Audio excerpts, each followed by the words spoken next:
Well, it's Existential Crisis Day today on the show as we look at the death of God movement and the lack of meaning that is afflicting all of us in society. Today, we'll look at Brian, a young 19-year-old obese boy who just recently won a Miss America pageant. And then we'll also look at Amy Schmidt, the highest Jeopardy winner, female of all time, except for the fact that Amy is a man. And we'll ask the question, are any of these rewards truly fulfilling for people? We'll look at that and more today on Indie Thinker.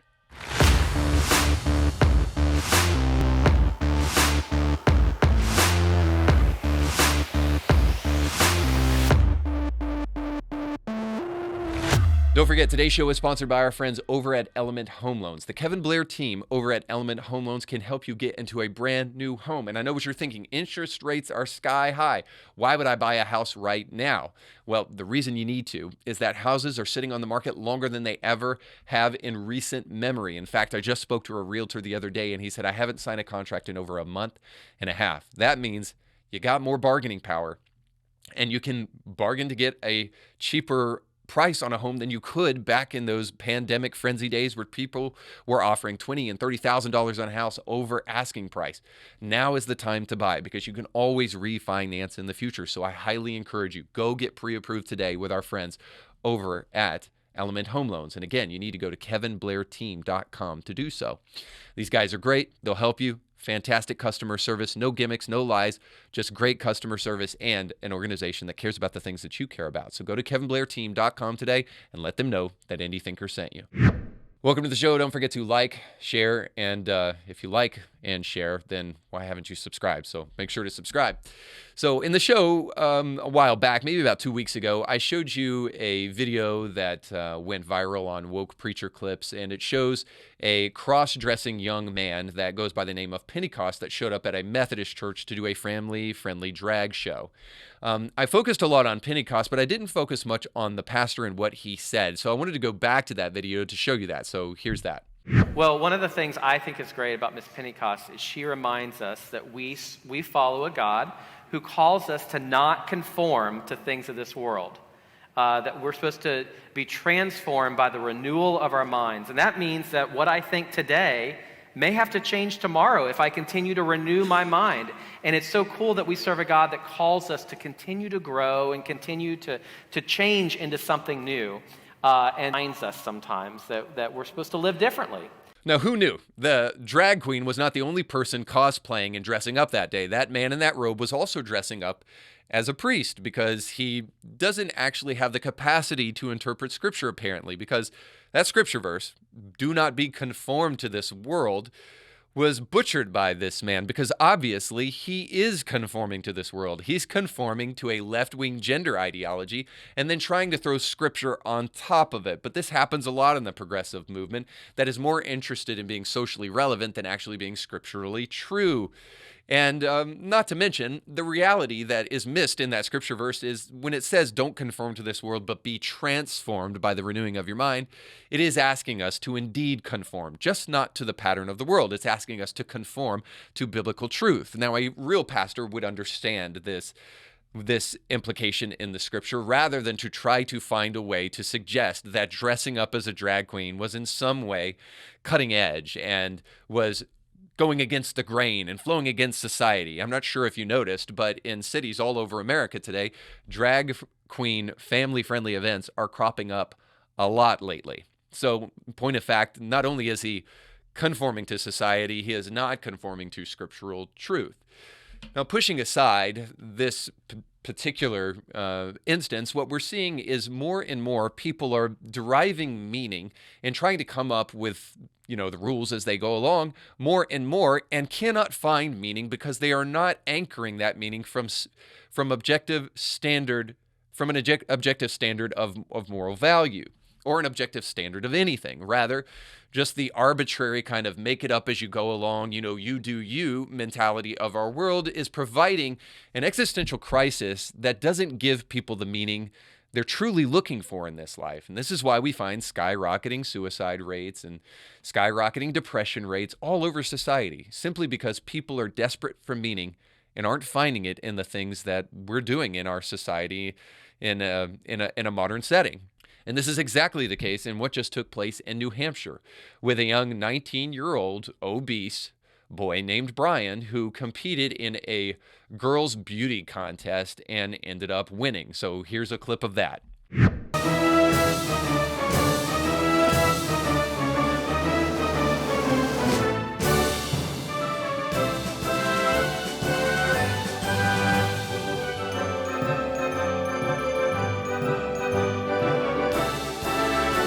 Now, Brian is the very first ever transgender person to win a Miss America pageant. And you might think that that's a moment to celebrate, as we see in the crowd reaction in this clip that I just showed you. But unfortunately, there's a couple of things that you should take into consideration before you think that this is a monumental achievement.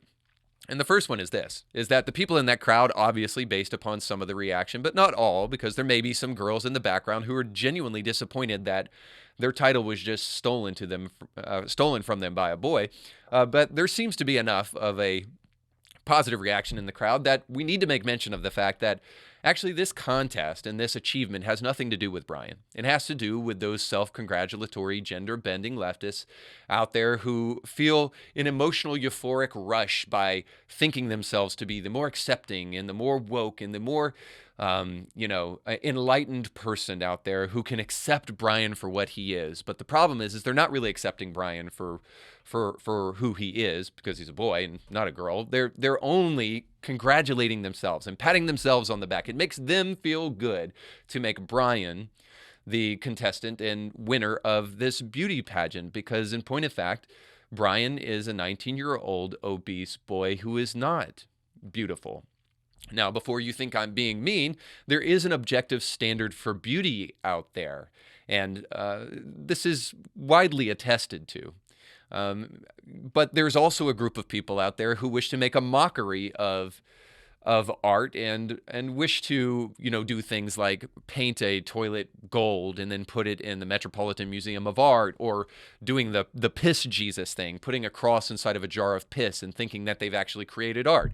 These are the kind of people who throw tomato sauce all over an actual work of art for the sake of their environmental friendliness.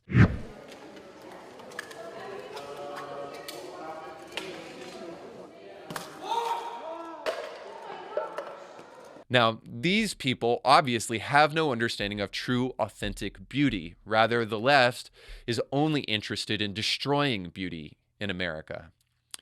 And they're willing to do so even at the expense of this young boy, Brian, because actually Brian is just a casualty in all of this. Because at the end of the day, Brian is never going to receive the satisfaction that he should have gotten from a reward that he rightfully earned. The achievement of this beauty pageant should have gone to a girl, and if it had, she would be sitting home right now, deeply overjoyed at what she had just won. But because Brian won this, and because deep down, Brian really knows that he didn't earn this legitimately, and that this was people more crowning themselves than crowning Brian, and that this was about making themselves feel better, and that Brian indeed actually isn't a girl and shouldn't have won a beauty pageant for girls. He will always know deep down that he shouldn't have won, and will never have the true satisfaction that comes to people who earn rewards rightly.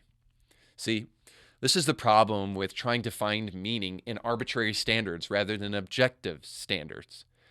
And this is the repercussion of the death of God. Before, when we look to Scripture and we look to God and we look to transcendent moral values to derive an understanding of truth and an understanding of reality and an understanding of meaning, we didn't quite have some of these problems. But now our search today, doing things from an arbitrary standard and from a you do you mentality, is ultimately creating a lack of real meaning inside of each and every one of us. Doing it your way only gets your results, and that will never ultimately be truly fulfilling to each and every one of us.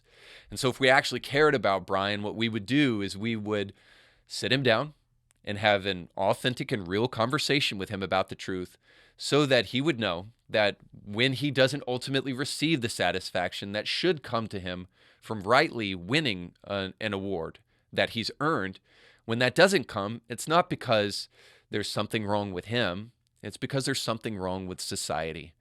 But we don't have those conversations because we'd rather pat ourselves on the back. And in the end, ultimately, as I said before, what happens is people don't find meaning in things that they should find meaning in, like this pageant, and ultimately then they come away depressed and even suicidal. And this is why the suicide rate among transgender people is so high even after transitional surgery. Reminds me of a C.S. Lewis quote. If you find that nothing in this world satisfies, you might have to concur that you weren't meant for this world. And as we'll see in our stories today, we haven't quite learned our lesson yet because we're still trying to find meaning in things that will never truly provide meaning. And we'll see them today as we jump into Christianity Not Today.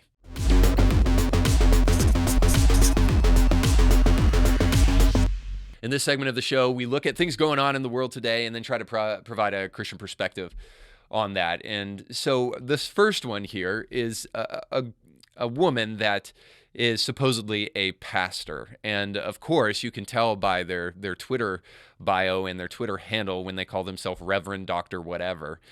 Typically, this is a person on the left. And then, of course, the pronouns are the absolute dead giveaway. But don't be fooled by that, because I really just wanted to talk to you about this person, because there is the existence of these kind of fake accounts, not fake accounts in terms of like fake celebrities, but people who are pretending to be something that they're not. So for instance, this is like the gender studies person at a major university, and they're simply posting the most ridiculous tweets that you can think of to troll the left. Now, I see this more and more and more. And actually, people on Twitter are pretty good at this. Even if you're on the left and you don't like people making jokes at your expense, then like leave the left, because you guys actually have a lot of material to make fun of. But hopefully, even if you are on the left, you can appreciate the like hardcore troll and intentionality that it takes to make like the jokes that are being made. So like there's one person that I follow that has a mug that they sell that's called anti-racist, because like not being anti-racist is not enough. You have to be an anti like 5 times over. And I think if it's odd, right, then ultimately you are racist, because you can't be anti-racist, because then you're racist. I don't know how that all works, but suffice to say, all of that to get to finally the name of this person, Jaci Lewis, Reverend Dr. Jaci Lewis. And this individual's account is so ridiculous that you would think that this is a right-wing person impersonating a left-wing person, but in point of fact, this is actually true. This is a real person who believes the things that she says. And so case in point, here's one of her latest tweets. It says, "God bless abortion providers. Give us political leadership with equal courage and commitment to doing what's right." So obviously, from our Reverend Doctor here, there is no like clear communication as to what is right here, but she definitely wants political leadership with equal courage and commitment. So apparently, Reverend Dr. Jaci Lewis is all about the murder of black babies in the womb. And as a black woman herself, I would think that she might not think that that is what is right, because certainly one of the greatest killer of black people is not heart disease, and it's not gun violence. It's actually abortion. And this is why Margaret Sanger, the avowed racist, put Planned Parenthoods and abortion clinics within walking distance of marginalized communities all over the United States. This is why it's taken, such deep hold in those communities, because there's been a line that's been pitched to people for years and years and years that actually this is about helping you and giving you, the leg up that you need in society, or the hand up that you need in society, so that you don't have to be strapped with a child that you can't afford. In the meantime, the black population is absolutely being ravaged by the blight of abortion. And even though they make up only 13% of the population, over 30% of all abortions performed or done so of black babies. Now just think how much more black people would be in the majority if abortion wasn't such a blight upon black communities. But it doesn't stop Jaci Lewis from the audacious statement that we should bless, and that God should bless, no less, abortion providers. The reason I bring this up in light of the context of the show today is we talked about this past Tuesday the institution of the church and its importance in society, but But perhaps this is part of the problem too. The institution of the church has been so co-opted by culture that it's hard to tell what the church even is supposed to be about anymore. And so there does need to be a reclamation of what church actually is and is supposed to be about if we're ever going to actually make the difference that we need to in society. Once again, if we're actually going to help people who are struggling with this crisis of meaning in society today that's all over the place and leading to record suicide rates, it's got to come from the church. Ultimately, I think that what we are experiencing is a crisis of meaning that is a direct result of the death of God movement that was perpetuated back in the Enlightenment by people like Nietzsche. And this death of God movement is earmarked with something that Nietzsche said himself. Although a devout atheist, he said this in his madman parable where he decries the death of God and goes out into the city streets. And he says this, he says that we shall have to become God ourselves to be worthy of his death. It's something that I've quoted on the show very often. It's an important thing for you to remember. It's an important thing for you to consider, even if you're not a Christian. What does it mean for God to die? Well, what it means is something must take its place. And the thing that takes its place must be able to fill his shoes enough that it will provide what God was providing for people before he was dead. Now, obviously, he's not dead. That is the proclamation of a madman, both Nietzsche and the madman in that parable. But in many people's mind all over the world today, and certainly in America, who is experiencing a sharp decline in Christianity, for them, and for many of them, God is essentially dead to them because they don't believe in him. And all of their moral standards are brought about by just pure conjecture or just pure hijacking of Christian values in society and then calling them their own. It's the only way that we're able to kind of maintain at this point in time is that we still have a small set of shared values that have been passed down to us, but slowly but surely that is changing. And the only place that can do something about that, as far as I can tell, is the church. The breakdown of the church has led to a breakdown of objective moral values and a breakdown of an understanding that we need to derive our understanding of ourselves through objective standards and not just personal feelings. Otherwise, you find yourself saying, God bless abortion providers. Could you think of anything less scriptural and less godly than such a statement as that? But yet people fall for this kind of nonsense. Yeah, we got to think for ourselves, but also, too, we have to understand what is right and what is real. Our failure to understand reality will be the death of us, as we'll see in our next story, because now we believe that in order to be sympathetic and empathetic, we must elect people who have mental disabilities. According to Adweek, Jon Fetterman's drama shows media's ignorance of disabilities. The article goes on to say, disability is part of the human experience. The way advertising, marketing, social media, and news coverage frames the narrative has the potential to either advance welcoming or continue to misrepresent, polarize, and other disability communities. Well, we can't go around othering people, can we? So this new way that we should treat disabled people comes after this Fetterman race, a man who ran for Senate up in Pennsylvania. And for those of you who don't know, he had a stroke, was not able to complete coherent sentences, was not able to do so when he was on news broadcasts multiple times and also in the debate, just absolutely exposed where he's at in terms of his disability.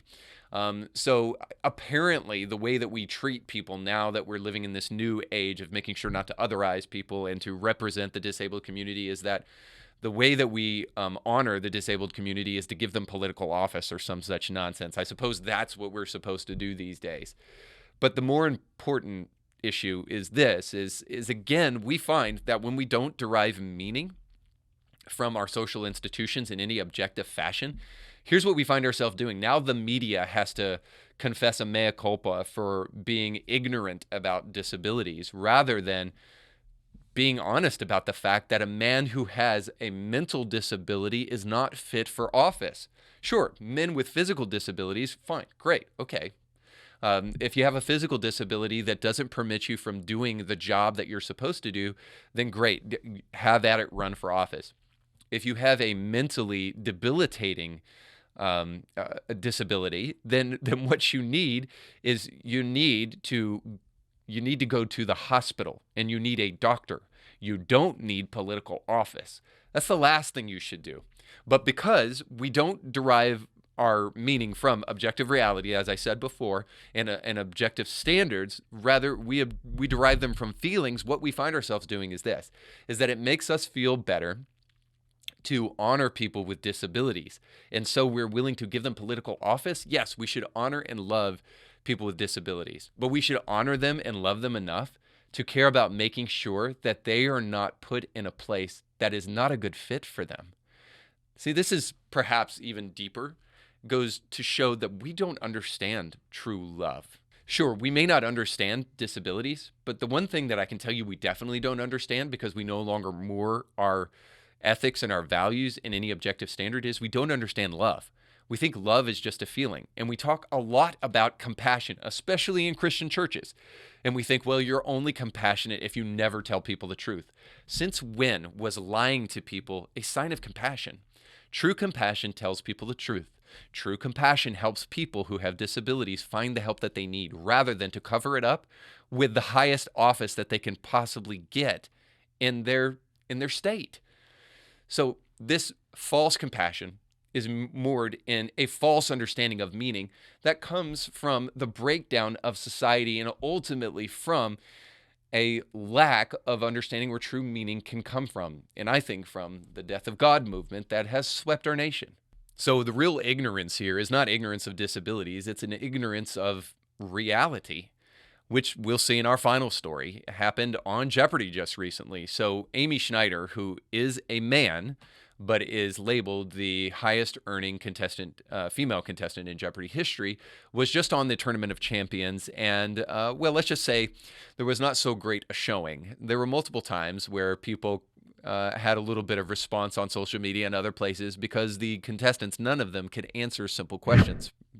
For example, one question was, she's the first black woman on the Supreme Court and the first justice to have been a public defender. I'm going to give you just a moment to try to figure out who this is, because I would be willing to bet that almost every single one of you know who this person is. First black woman on the Supreme Court, first justice to be a public defender. Who might that be? Give you just a second to come up with it. Will, Zach, what's your answer? Take your time. Not too long, though. We do need an answer. What is an Oscar? No, perhaps you didn't understand the question. Did you get it? I'm sure you did. Ketanji Brown Jackson. That's right. By the way, you should know that the clue was also three named people who have three names, Ketanji Brown Jackson, and yet nobody could get that answer correct. Now, obviously, when we're talking about intellectual, productivity and intellectual acumen, this really doesn't have anything to do with the fact that Amy Schneider does not know what biological sex he actually is, except for the fact that if you don't even know that simple truth, it makes sense that you wouldn't know who Ketanji Brown Jackson is. But I'm sure Amy, whatever his real name is, I don't know. Let's just call him Matt. I'm sure he is a very smart person. You don't make it to the Tournament of Champions if you're not. They didn't gift this to him as they did Brian in the first story that we talked about. He actually earned his way into the Tournament of Champions. But maybe there's another angle here to talk about with the death of meaning.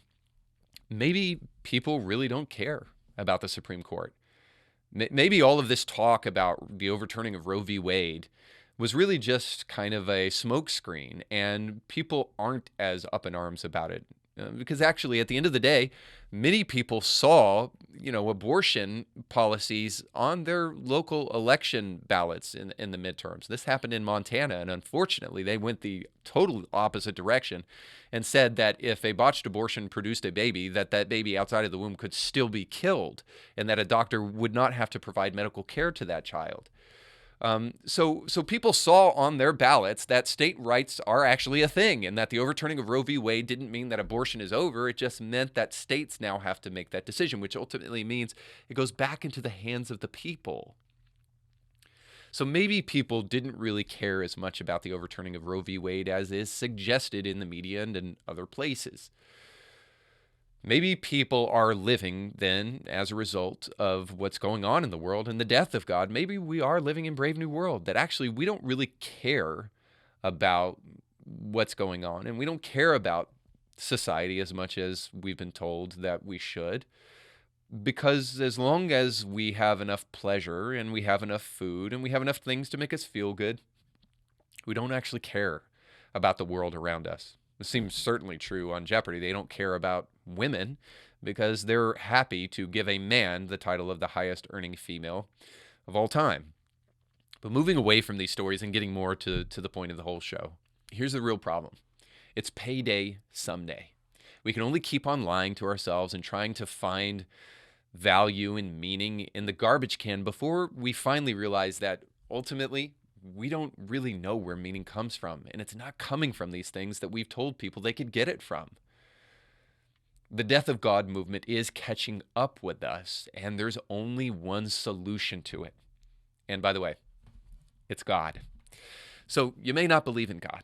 You may question whether or not God actually exists, or if there is even reason to believe in this whole Jesus thing and the things that the church tells us. Believe me, I get enough comments on social media and on YouTube to see that most people take their brains and throw them directly into the garbage the first time somebody says anything about it. But I want you to consider, if the death of God movement, if the lack of transcendent moral values is really creating the kind of society that is producing the greatest amount of joy and the greatest amount of fulfillment for us, or if the fact that we are currently experiencing a crisis of meaning in multiple places, in a crisis of clear definitions of reality in multiple places, if there isn't a cure for that and if it can't be found in God.